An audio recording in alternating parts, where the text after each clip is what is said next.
তার মা কালীকে ভাঙতে পারে না। রাজ্যের বিরোধী দলনেতা শুভেন্দু অধিকারী, মুখ্যমন্ত্রীর পরবর্তী পজিশন হলো বিরোধী দলনেতার এলওপি, লিডার অফ অপোজিশন। কিন্তু সেই শুভেন্দু অধিকারী যখন বিভিন্ন জায়গায় নিজের কর্মসূচি নিয়ে যাচ্ছেন, সেটা উত্তরবঙ্গ হোক কিংবা এই 24 পরগনা, বারবার আক্রান্তের মুখে পড়তে হয়েছে, যার জন্য বিশেষভাবে উদ্বিগ্ন রয়েছেন কেন্দ্রীয় সরকার। অপরদিকে রাজ্য সরকারের তরফ থেকে যাতে শুভেন্দু অধিকারীর বিভিন্ন কর্মসূচিতে তার নিরাপত্তার দিকটি বিশেষ করে নজর রাখা হয়, বিশেষ নজর রাখা হয়, তার জন্য কিন্তু বাড়তি নজর দেওয়া হচ্ছে। এই মুহূর্তে এই মিছিলের একেবারে সামনের চিত্র দেখাতে বলবো। পুলিশ আধিকারিক রয়েছেন, পশ্চিমবঙ্গ পুলিশ রয়েছে, র্যাব রয়েছে, একাধিক পুলিশ যে কর্মীরা রয়েছেন তারা পর্যন্ত এখানে রয়েছেন।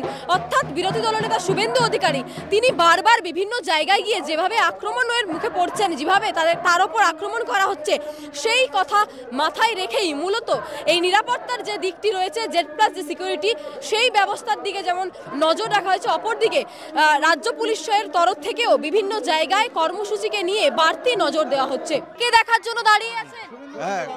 শুভেন্দু অধিকারীকে। হ্যাঁ, বিজেপি সমর্থক নাকি এমনি সাধারণ নাগরিক? না, আমরা বিজেপি সমর্থক। বিজেপি? হ্যাঁ, আমরা বিজেপি একদম। কি মনে হচ্ছে পরের বছর ভোট তো হবেই, আসবেই, কোনো কথা হবে না।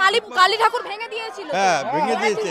আমাদের হিন্দু ধর্মের উপর অত্যাচার, হিন্দু ধর্মের উপর অত্যাচার, এটা কি ঠিক? কেন তাদেরকে শাস্তি চাই? যে ভেঙেছে সে তো হিন্দু। হ্যাঁ, কেন করলো তার কৈফিয়ত দিতে হবে, তার শাস্তি চাই আমরা। মুখ্যমন্ত্রী কেন হিন্দু হয়ে কালী ঠাকুর ভেঙে দিচ্ছে? হ্যাঁ, সেই তো হিন্দুর মধ্যে নাই, কাল সাজাইছে। সাজানো ঘটনা হ্যাঁ, ঠিক আছে। হিন্দু হয়ে হিন্দু হলেও ছাড়বো না আমরা। বহু পুলিশ রয়েছেন যারা সিভিক ড্রেসে রয়েছেন, যারা সিভিক ড্রেসেই এখানে সামিল হয়েছেন এই মিছিলগুলোতে, যারা একেবারে কেন্দ্রীয় নিরাপত্তার বাহিনীর পাশাপাশি শুভেন্দু অধিকারীর যে মিছিল রয়েছে সেই মিছিলে কতটা নিরাপত্তার দিকটি নজরে রাখা হয়েছে তা দেখবার জন্যই এসেছেন। ফনি সবকে হারিয়ে দেবে। অভিষেক বন্দ্যোপাধ্যায় বলছে বাংলার মানুষের একটা প্রাণ আমাদের কাছে মণিমুক্তার মতো দামি। ওর কথার উত্তর দেব না, ওর একটাই পরিচয়, মমতা ব্যানার্জির ভাইপো। দাদা, এই যে কালী প্রতিমা ভাঙা হয়েছিল, প্রশাসন বলছে রাজনৈতিক কোনো কিছু নেই এখানে, কোনো সাম্প্রদায়িক কোথায়? এই যে কালী প্রতিমা এখানে প্রিজন ভ্যানে নিয়ে যাওয়া হয়েছিল, সেই ঘটনা কোনো হিন্দু করতে পারে না, কোনো হিন্দু তার মা কালীকে ভাঙতে পারে না। আর ওরা প্রিজন ভ্যানে তুলে যে অপরাধটা করেছে, কোটেশ্বর রাওকে ভুগতে হবে, কোটেশ্বরের যিনি ম্যাডাম তাকেও ভুগতে হবে।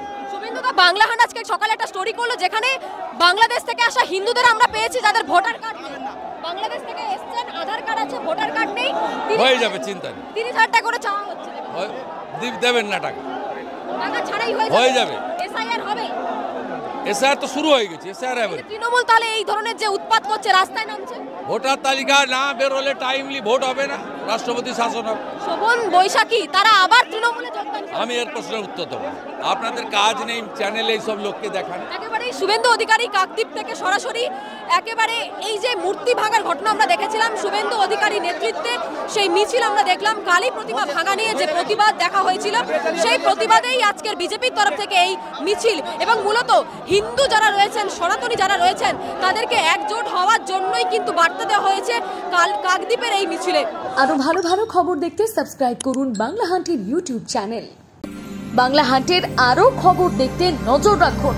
বাংলা খবর মানেই বাংলা হান্ট।